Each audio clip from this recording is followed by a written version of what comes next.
విశాఖ జిల్లా 3వ పట్టణ పోలీస్ స్టేషన్ పరిధిలో గల పెట్రోల్ బంకులో కస్టమర్పై దాడి. రేసుపువానిపాలెం స్పెన్సర్స్ పక్కనే ఉన్న హెచ్పిసిఎల్ పెట్రోల్ బంకులో పెట్రోల్ కోసం వెళ్లిన కస్టమర్పై దాడి చేసిన బంకులో ఉన్న సిబ్బంది.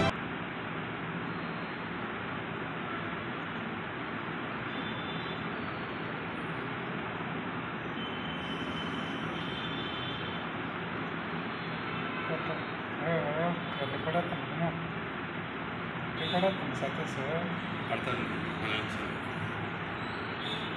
ఎవరాది నీడ